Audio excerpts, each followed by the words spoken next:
This channel does not promote any violent, harmful, or illegal activities. All content provided by this channel is meant for an educational purpose only.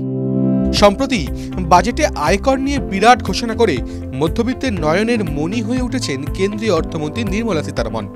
আশা করা হলেও এই বাজেটে capital গেইনসের উপর যে কর তাতে তেমন কোনো বদল তিনি আনেননি। 2024 সালের লোকসভা ভোটের পর জুলাই মাসের বাজেটে এই কর ব্যবস্থায় বিরাট পরিবর্তন নিয়ে এসেছিলেন তিনি। 25-এর বাজেটে গত বাজেটের করের হার ও হোল্ডিং পিরিয়ড অপরিবর্তিত রাখা হয়েছে। ফলে লং টার্ম ক্যাপিটাল গেইনস ও শর্ট টার্ম ক্যাপিটাল গেইনসে যে কর এতদিন দিতে হতো, নতুন অর্থবর্ষেও সেই একই হারে কর দিতে হবে। স্টক এক্সচেঞ্জে নথিভুক্ত ও নথিভুক্ত নয় এমন share, mutual fund, real estate ইত্যাদি বিভিন্ন রকমের অ্যাসেট ক্লাসে কতদিন ধরে বিনিয়োগ করা হয়েছে তার উপর নির্ভর করে কর আরোপ করা হয়।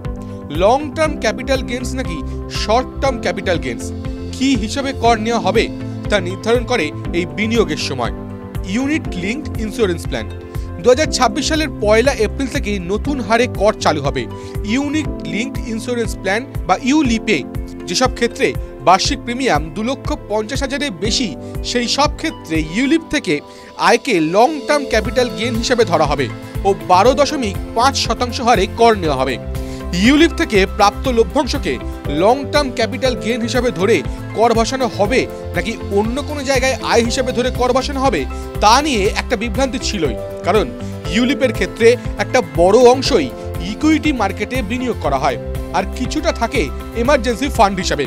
2021 সালের বাজেটের উপর ভিত্তি করে ইউলিপের উপর কর চাপানোর বিষয়ের প্রয়োজনীয় পরিবর্তন করা হয়, কিন্তু সেই পলিসিগুলোর উপর কিভাবে কর নেওয়া হবে তা নিয়ে বিনিয়োগকারীদের মধ্যেই একটা বিভ্রান্তি ছিল। 2025 সালের ফাইন্যান্স বিল এই বিষয়গুলিকে স্পষ্ট করে। নতুন এই নিয়ম আগামী বছরের 1 এপ্রিল থেকেই কার্যকর হবে ও 2026-27 অর্থবর্ষের আয়করে নতুনভাবে আরোপিত এই করের বিষয়টাও প্রতিফলিত হবে। 2025-এর ফাইন্যান্স বিল আরও নির্দিষ্ট কিছু বিষয়ের উপর long term capital gain tax বাড়িয়ে 10 থেকে 12% করারও প্রস্তাব দেওয়া হয়েছে।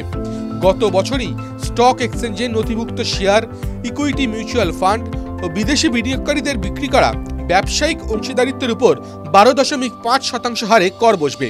উল্লেখ্য, 2024 সালে বিদেশি বিনিয়োগকারী প্রতিষ্ঠান ভারতের বাজারে মাত্র 1,600 কোটি টাকা বিনিয়োগ করেছে, যা সংখ্যার বিচারে তার আগের বছরের তুলনায় 99% পতন। 2023 সালে ভারতে এই ধরনের বিনিয়োগের পরিমাণ ছিল প্রায় 1,71,000 কোটি টাকা। এছাড়াও অল্টারনেটিভ ইনভেস্টমেন্ট ফান্ডগুলোর উপর এবার থেকে 12.5% হারে long term capital gain tax বসবে। আগে এই আয়ের উপর কিভাবে কর আরোপ করা হবে তা নিয়েও কোনো স্পষ্ট নির্দেশিকা ছিল না। TV9 Bangla digital.